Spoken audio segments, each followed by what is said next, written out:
Hello ನಮಸ್ತೆ students, welcome back to anticlock coaching academy. ನಾನು Nikhilesh, ಆ್ಯಂಟಿಕ್ಲಾಕ್ coaching ಅಕಾಡೆಮಿಯಿಂದ. Students, ಇವತ್ತೊಂದು ವಿಶೇಷ ದಿನ. ಅಂದರೆ ಅಫಿಷಿಯಲಾಗಿ ಎಲ್ಲರೂ ಕೂಡ ಇವತ್ತೊಂದು ಫಾದರ್ಸ್ ಡೇ ಅಂತ ಸೆಲೆಬ್ರೇಟ್ ಮಾಡ್ತೇವೆ. ಬಟ್ ನಾನು ಎಲ್ಲ ಪ್ರತಿಯೊಬ್ಬ ಸ್ಟೂಡೆಂಟ್ಸ್ಗಳಿಗೂ ನಾನು ಏನು ಹೇಳ್ತೇನೆ ಕೇಳಿದರೆ, ನಾನು ಪ್ರತಿದಿನ ನೂರಾರು ಅಪ್ಪಂದ್ರ ಹತ್ರ ಮಾತಾಡ್ತೇನೆ. ಅದೆಷ್ಟೋ ವಿದ್ಯಾರ್ಥಿಗಳ ಅಪ್ಪಂದ್ರ ಹತ್ರ ಅಂದರೆ ಪೇರೆಂಟ್ಸ್ಗಳ ಜೊತೆ ಮಾತಾಡ್ತೇನೆ.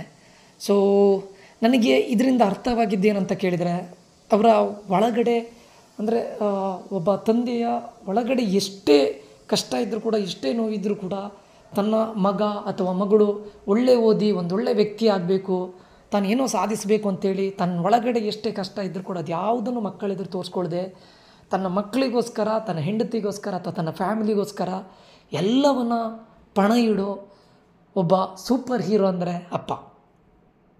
ಇದು ಅತಿಶಯೋಕ್ತಿ ಅಲ್ಲ ಅಂತ ಅಂದ್ಕೊಳ್ತೇನೆ. ಯಾಕಂದರೆ ಇವತ್ತು ನಾವಾಗಿರ್ಬೋದು, ನೀವಾಗಿರ್ಬೋದು, ಒಂದು ಪ್ರತಿದಿನದ ಊಟ ಅಥವಾ ನಾವು ಹಾಕೋ ಬಟ್ಟೆ ಅಥವಾ ಎಷ್ಟು ಇದರಲ್ಲಿದ್ದೇವೆ, ಅದೆಲ್ಲದರ ಹಿಂದಿನ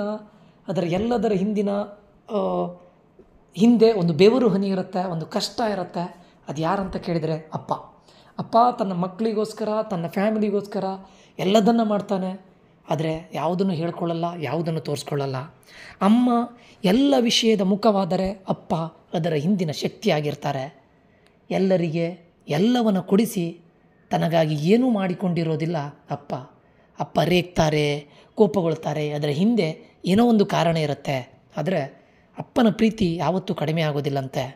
ನಮ್ಮ ಬದುಕಿನ ಬ್ಯುಸಿ ಲೈಫಲ್ಲಿ ನಾವು ಅಮ್ಮನನ್ನು ಕೊಂಡಾಡ್ತೇವೆ. ಅಮ್ಮನನ್ನು ಕೊಂಡಾಡಬಾರ್ದು ಅಂತ ಹೇಳೋದಿಲ್ಲ, ಬಟ್ ಅಪ್ಪನನ್ನು ಮರಿತೇವೆ. ಅಪ್ಪನ ಶ್ರಮವನ್ನು ನಾವು ಕೊಂಡಾಡಿಕೊಳ್ಳೋದಿಲ್ಲ.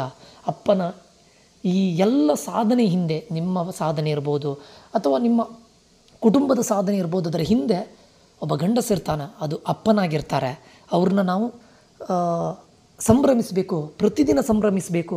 ಒಂದು ದಿನದ ಸಂಭ್ರಮವಾಗದೆ ಪ್ರತಿದಿನದ ಸಂಭ್ರಮವಾಗಬೇಕು. ಅಪ್ಪ ನಮ್ಮ ಬದುಕಿನಲ್ಲಿ ಎಲ್ಲವನ್ನು ಮಾಡಿಕೊಂಡು ಏನೂ ಮಾಡದವರಂತೆ ಎಲ್ಲೋ ಒಂದು ತೆರೆಮರೆಯಲ್ಲಿ ಮರೆಯಾಗಿ ಹೋಗ್ತಾರೆ. ಅವ್ರನ್ನ ಸಂಭ್ರಮಿಸಲಿಕ್ಕೆ ಇವತ್ತೊಂದು ದಿನ ಇದೆ. ನಾನು ಹೇಳ್ತೇನೆ, ಇವತ್ತೊಂದು ದಿನ ಮಾತ್ರ ಅಲ್ಲ, ಪ್ರತಿದಿನ ಸಂಭ್ರಮಿಸಿ. ಅಪ್ಪ ನಿಮ್ಮನ್ನು ಒಳ್ಳೆ ಲೈಫನ್ನು ಕೊಡಲಿಕ್ಕೆ, ನಿಮಗೋಸ್ಕರ ಒಳ್ಳೆ ವಿದ್ಯಾಭ್ಯಾಸವನ್ನು ಕೊಡಲಿಕ್ಕೆ ಪ್ರಯತ್ನ ಪಡ್ತಾರೆ. ಅಂಥ ಅಪ್ಪನಿಗೆ, ಅಂಥ ಸೂಪರ್ ಹೀರೋಗೆ ಇವತ್ತು ಫಾದರ್ಸ್ ಡೇ ಇದೆ. ನನ್ನ ಕಡೆಯಿಂದ ಜಗತ್ತಲ್ಲಿರೋ ಪ್ರತಿಯೊಬ್ಬ ಸೂಪರ್ ಹೀರೋಗೂ, ಅಂದರೆ ಪ್ರತಿಯೊಬ್ಬ ತಂದೆಯೂ ಕೂಡ ಸೂಪರ್ ಹೀರೋ ಆಗ್ತಾರೆ. ಅಂಥ ಸೂಪರ್ ಹೀರೋಗೆ ನನ್ನ ಕಡೆಯಿಂದ ಹ್ಯಾಪಿ ಫಾದರ್ಸ್ ಡೇ. ನಾವು ಯಾವುದೋ ಸೂಪರ್ ಹೀರೋಗಳನ್ನು ಯಾವುದೋ ಮೂವಿನಲ್ಲೋ ಯಾವುದೋ ಫಿಲ್ಮ್ನಲ್ಲಿ ನೋಡಬೇಕಾದ ಅಗತ್ಯ ಇರೋದಿಲ್ಲ.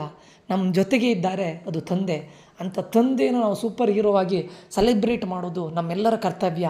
ಪ್ರತಿಯೊಬ್ಬ ತಂದೆಗೂ ಕೂಡ ಇವತ್ತು ನಾನು ವಿಶ್ ಮಾಡ್ತಾ ಇದ್ದೇನೆ, ಹ್ಯಾಪಿ ಫಾದರ್ಸ್ ಡೇ. ನೀವು ಯಾವತ್ತೂ ಸೂಪರ್ ಹೀರೋ ಆಗಿರ್ತೀರಾ. ನಿಮ್ಮನ್ನು ಕೊಂಡಾಡದೇ ಇದ್ದರೂ ಕೂಡ ನಿಮ್ಮ ಶ್ರಮದ ಹಿಂದೆ, ನಿಮ್ಮ ಕಷ್ಟದ ಹಿಂದೆ, ನಿಮ್ಮ ಬೆವರಿನ ಹನಿಯ ಹಿಂದೆ ನೀವು ಯಾವತ್ತೂ ಸೂಪರ್ ಹೀರೋ ಆಗಿರ್ತೀರ. ನಿಮ್ಮನ್ನು ಇವತ್ತು ಸೆಲೆಬ್ರೇಟ್ ಮಾಡಲೇಬೇಕು. ಈ ವರ್ಲ್ಡಲ್ಲಿರೋ ಪ್ರತಿಯೊಬ್ಬ ತಂದೆಗೂ ಕೂಡ ನಾನು ಹ್ಯಾಪಿ ಫಾದರ್ಸ್ ಡೇ ಅಂತ ಹೇಳ್ತಾ, ನಮ್ಮ ಕಡೆಯಿಂದ ಆ್ಯಂಟಿಕ್ಲಾಕ್ ಕೋಚಿಂಗ್ ಅಕಾಡೆಮಿ ಕಡೆಯಿಂದ, ಹಾಗೆ ನನ್ನ ಕಡೆಯಿಂದ ಎಸ್ಪೆಷಲಿ ನೀವು ಯಾವತ್ತೂ ಸೂಪರ್ ಹೀರೋನೇ. ಪ್ರತಿಯೊಬ್ಬ ತಂದೆನೂ ಕೂಡ, ಪ್ರತಿಯೊಬ್ಬ ಮಕ್ಕಳಿಗೂ ಪ್ರತಿಯೊಬ್ಬ ತಂದೆನೂ ಕೂಡ ಸೂಪರ್ ಹೀರೋ ಆಗ್ತಾರಂತ ಹೇಳ್ತಾ, ಇವತ್ತು ನಾನು ಮರಿಬಾರ್ದು, ಅದಕ್ಕೋಸ್ಕರ ಈ ವಿಡಿಯೋವನ್ನು ಮಾಡ್ತಾ ಇದ್ದೇನೆ. Happy Father's day.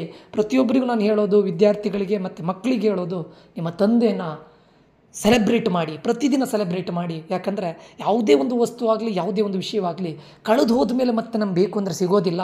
ಇದ್ದಾಗಲೇ ಅವರನ್ನು ಸೆಲೆಬ್ರೇಟ್ ಮಾಡಿ ಅಂತ ಹೇಳ್ತಾ ಈ ಒಂದು ವಿಡಿಯೋ ಇಲ್ಲಿಗೆ ಎಂಡ್ ಮಾಡ್ತಾ ಇದ್ದೇನೆ. Happy Father's Day to all the super heroes over there ಅಂತ ಹೇಳ್ತಾ ಈ ವಿಡಿಯೋ ಎಂಡ್ ಮಾಡ್ತಾ ಇದ್ದೇನೆ.